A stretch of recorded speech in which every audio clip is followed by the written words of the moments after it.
Ngayon, mag-usap naman tayo tungkol sa types of woods. Kasi kanina, yung kinds of woods lang, solid and laminated. Ngayon, yung types of woods, ito na yung may mga pangalan na sila o brand na, sabihin na natin ng kahoy o anong klaseng puno na yung ginamit para sa paggawa ng gitara mo. Nagdedepende ito para makakreate ng good quality sound sa bawat gitara. So the more na mas maganda yung wood, mas maganda yung tunog. Pero minsan, hindi lang dahil sa maganda yung tunog. Minsan, depende yun sa gitarista kung ano yung suitable para sa kanya, kung ano yung gusto niyang tunog. Kasi merong mga gitara na buo yung tunog, malalim yung tunog, dark yung tunog niya, ma-bass yung tunog niya, iba yung wood na ginamit doon. Kapag ka naman matinis yung tunog niya, bright yung tunog niya, ibig sabihin naman, medyo iba na naman yung wood na ginamit niya. Papaliwanag ko ngayon sa'yo. Ano yung first type of wood na sasabihin ko sa'yo? Ang first na sasabihin ko sa'yo ay ang Sitka spruce.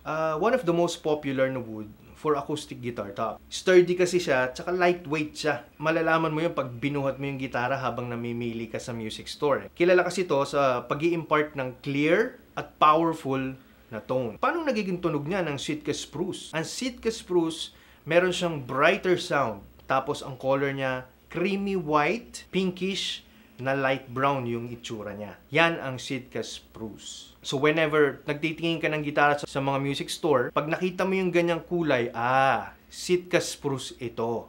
Pwede mong i-verify sa music store na attendant, sabihin mo sa kanya, Sitka spruce po ito, ganyan. Kasi baka ma-confuse ka, baka plywood lang din yung kulay, o laminated lang siya.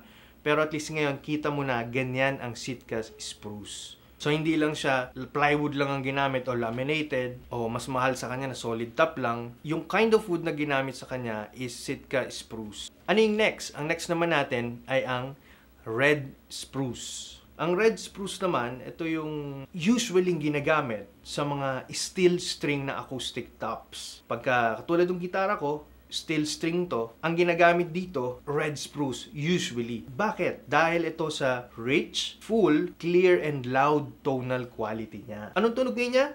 Rich and full sound. Tapos anong color niya? Very white na color niya ng wood. Next, ang next naman natin ay cedar. Less dense kesa sa spruce. And yung softness niya, typically, nagtatranslate na merong sense of sonic warmth. Anong tunog niya? Darker yung sound niya, warmer yung sound niya, generally fuller yung sound. Tapos ang color niya, orange hanggang red color yung dating niya. Mahogany naman ay yung sa guitar top, dense yung mahogany na solid, punchy tone na merong low overtone content at good high-end response naman siya. Mahogany back and sides often emphasize na bass and treble with more overtone. At medyo may pagka-woody yung sound niya. Kumbaga, pinakaiba niya yung iba yung metallic sound kasi. Mas warmer yung sound niya. Tapos, ang color niya usually is reddish brown. Next naman natin, maple. Ang maple naman, ito yung heavier o flat sounding at often beautiful wood of which na several species. Maple is used in acoustic guitars kasi ginagamit ito usually sa acoustic guitars kasi yung transparent qualities niya, which ang ginagawa niya, yung tonal character nung yung top mo, nagre-ring siya throughout without significant tone coloration from the back and sides. Basically, brighter din yung sound niya. At ang color niya usually is creamy natural white. Next, ang Brazilian rosewood. Yan, naririnig mo rin yan, mga rosewood. Brazilian rosewood naman, ito yung strong and clear na low end.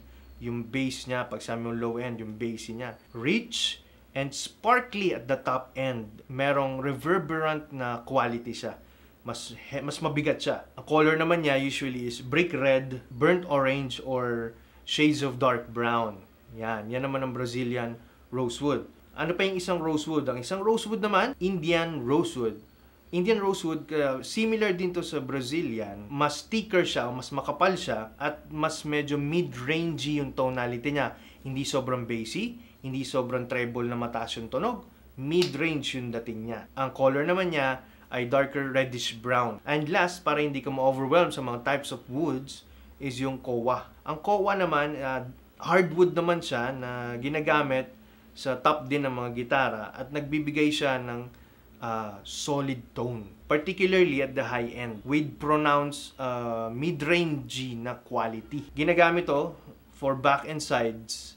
Ang tonality niya, nagre-resemble siya ng mahogany. So, ang color naman niya usually is cinnamon brown. Now, I don't want to overwhelm you sa types of woods. Kasi marami talaga yan na up to now, nagke-create o meron pang lumalabas na iba't ibang klase ng wood na kung saan nakakapag-create din ng different sound. Depende sa specification o ng preference ng mga gitarista. So ikaw, pag nakita mo tong kinds of woods na to, nakita mo yung mga color nila, kahit sa color man lang, nakita mo sila sa music store, ikaw mismo ang mag-try. Try mo ngayon, istramin mo doon, pakiramdaman mo ngayon if ganun yung masarap sa puso mo na tunog. Darker sound ba siya? O brighter sound ba siya? Mataas yung tunog niya, brighter sound. O darker sound, yung bassy yung tunog niya. O gusto mo naman yung nasa middle lang, mid-range lang yung tunog niya. Pag narinig mo ngayon, mid-range lang, hindi masyadong bass na low, hindi masyadong high. So, ibig sabihin, mid-range lang siya. So, baka gusto mo ganon. Yun ang preference mo, yun ang bibilin mo. So, nakita mo na ngayon kung anong difference ng mga woods. Tapos, reviewin mo na lang ulit itong mga sinabi kong types of woods. Check mo ngayon sa mga music store o check mo sa online kung ano yung makita mong mga gitara para makapili ka. Tapos, pagdating mo sa music store, ikaw mismo ang mag-testing. Pakinggan mo ngayon siya. At pag na-feel mo, yun yung gusto mo na klase ng guitar, then that's the guitar for you. At least ngayon, may background ka na ngayon ng kinds of woods. Hindi yung naririnig-rinig mo lang. Ano yung mahogany? Ano yung rosewood? Ano yung solid top? Laminated top? Those are the types and kinds of woods.